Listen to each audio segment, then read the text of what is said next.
പരമാത്മ ജ്യോതി ധർമ്മസന്ദേശ യാത്രയുടെ ഭാഗമായി സഹസ്രലിംഗ ദർശനം അയ്യമ്പിള്ളി മഹാദേവ ക്ഷേത്രത്തിൽ നടന്നു. This news brought to you by Kalpaga Weddings, North Parvur. Prajapita Brahma Kumaris ഈശ്വരീയ വിശ്വവിദ്യാലയം പരമാത്മ ജ്യോതി ധർമ്മസന്ദേശ യാത്രയുടെ ഭാഗമായി അയ്യമ്പിള്ളി മഹാദേവ ക്ഷേത്രത്തിൽ ഭക്തിസാന്ദ്രമായ അന്തരീക്ഷം. ഈശ്വരന്റെ യഥാർത്ഥ സന്ദേശം പ്രചരിപ്പിക്കുക എന്ന ലക്ഷ്യത്തോടെ വിവിധ പ്രദേശങ്ങൾ സന്ദർശിച്ചുകൊണ്ടിരിക്കുന്ന പരമാത്മ ജ്യോതി സന്ദേശയാത്ര അയ്യമ്പിള്ളി മഹാദേവ ക്ഷേത്ര പരിസരത്ത് എത്തി. യാത്രയുടെ ഭാഗമായി സഹസ്രലിംഗ ദർശനം നടത്താൻ നിരവധി ഭക്തജനങ്ങൾ ക്ഷേത്രത്തിലെത്തി. ധർമ്മസന്ദേശവുമായി എത്തിയ യാത്രയെ ഭക്തജനങ്ങൾ ആവേശത്തോടെ സ്വീകരിച്ചു. തുടർന്ന് പ്രത്യേക പ്രാർത്ഥനകളും സഹസ്രലിംഗ ദർശനവും നടന്നു. യാത്രയിൽ പങ്കെടുത്ത സന്യാസിമാരും സംഘാടകരും ധർമ്മസന്ദേശം പങ്കുവച്ചു. പ്രദേശവാസികളും ഭക്തജനങ്ങളും വലിയ തോതിൽ പങ്കെടുത്തതോടെ ക്ഷേത്ര പരിസരം ഭക്തി നിർഭരമായി. പരമാത്മ ജ്യോതി സന്ദേശയാത്ര തുടർന്നും വിവിധ ക്ഷേത്രങ്ങളും പ്രദേശങ്ങളും സന്ദർശിച്ച് ധർമ്മസന്ദേശം പ്രചരിപ്പിക്കുമെന്ന് സംഘാടകർ അറിയിച്ചു. ന്യൂസ് ഡെസ്ക് നാട്ടുവാർത്ത അയ്യമ്പിള്ളി. ബാബയുടെ സന്ദേശം എത്തിക്കുന്ന ഏറ്റവും വലിയ ആധ്യാത്മിക സംഘടനയാണ് പ്രജാപിത ബ്രഹ്മകുമാരീസ് ഈശ്വരീയ വിശ്വവിദ്യാലയം. നമ്മുടെ ഇന്ത്യയിൽ രാജസ്ഥാൻ മൗണ്ട് അബുവിലാണ് ഇതിൻ്റെ ആസ്ഥാനം. ഇതിൻ്റെ ഭാഗമായിട്ട് ഈ അമ്പലത്തിലെ തിരുവുത്സവത്തിൻ്റെ തൃക്കൊടിയേറ്റ ദിവസം നമുക്കിവിടെ ഒരു ആത്മീയ പ്രഭാഷണം നടത്തിയിരുന്നു.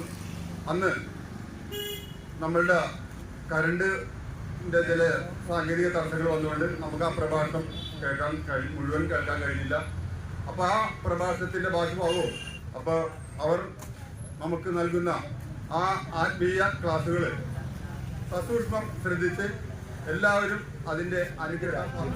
ഭാരതത്തിൻ്റെ പൗരാണികമായ ആധ്യാത്മിക ജ്ഞാനവും രാജയോഗ ധ്യാനവും സൗജന്യമായി ജാതിമത ഭേദമന്യേ ഏവരെയും പഠിപ്പിക്കുന്ന ഒരു മഹത്തായ പ്രസ്ഥാനമാണ് പ്രജാപിത ബ്രഹ്മകുമാരീസ് വിശ്വവിദ്യാലയം. ഈ വിദ്യാലയം ഭാരതവാസികളോട് പറയുകയാണ്, 33 കോടി ദേവീ ദേവതകളെ ദേവരൂപത്തിൽ പൂജിക്കുന്ന സനാതന ധർമ്മവിശ്വാസി ശിവലിംഗത്തിൽ പൂജിക്കുന്നത് അമ്മയുടെ ഗർഭത്തിൽ പറക്കാത്ത പരമാത്മാവിനെയാണ്. ആ അമ്മയുടെ ഗർഭത്തിൽ പറക്കാത്ത പരമാത്മാവിനെ ഇസ്ലാം ധർമ്മം അല്ലാഹു എന്നും ക്രൈസ്തവ ധർമ്മം യഹോവ എന്ന് വിളിക്കുമ്പോൾ സനാതന ധർമ്മം ശിവ എന്ന് വിളിച്ചിട്ട് ആ പരമപ്രകാശത്തെയാണ് പ്രകാശത്തിൻ്റെ അടയാളമായ ശിവലിംഗത്തിൽ പൂജിക്കുന്നത്. ശിവ എന്ന് പറയുമ്പോൾ പൊതുവെ ശങ്കരരൂപം, കഴുതിൽ പാമ്പക്കെട്ട് ശങ്കരരൂപം മനസ്സിൽ വരാറുണ്ട്. യഥാർത്ഥത്തിൽ അത് ഭഗവാന്റെ സംഹാര കർത്തവ്യം ചെയ്യുന്ന ശങ്കരനാണ്. എന്നാൽ ത്രിമൂർത്തികളിലൂടെ ത്രികർത്തവ്യം ചെയ്യിപ്പിക്കുന്ന അമ്മയുടെ ഗർഭത്തിൽ പിറക്കാത്ത പരംധാമത്തിലിരിക്കുന്ന പ്രകാശത്തെയാണ് ശിവലിംഗത്തിൽ പൂജിക്കുന്നത്. ഈ അമ്പലങ്ങളുടെ പേരുകളിൽ നിന്നും നമുക്ക് പ്രാധാന്യം മനസ്സിലാക്കാൻ പറ്റും. രാമേശ്വരൻ, ഗോപേശ്വരൻ, പതിതപാവനൻ, നരകവൈരി, പാപകടേശ്വരൻ, മുക്തേശ്വരൻ, വിശ്വേശ്വരൻ, പൂർണേശ്വരൻ, മഹാകാലേശ്വരൻ, ത്രംബകേശ്വരൻ, ഓങ്കാരേശ്വരൻ, സോമനാഥൻ, പശുപതിനാഥൻ, വൈദ്യനാഥൻ, അമരനാഥൻ, ഈ നാഥ, ഈശ്വര എന്നുള്ള പേരുകളിൽ തന്നെ നമുക്ക് ആ മഹാത്മ്യം മനസ്സിലാക്കുന്നതിൻ്റെ ഭാഗമായിട്ടാണ് കേരളത്തിലുടനീളം ഇത് നവംബറിൽ ആലപ്പുഴയിൽ നിന്നും ആരംഭിച്ച് 22-ാം തീയതി എറണാകുളം ജില്ലയിൽ പ്രവേശിച്ച് ഇത് ഇന്നും നാളെത്തോടു കൂടി എറണാകുളം ജില്ലയിൽ നാളെ തീരുകയാണ്.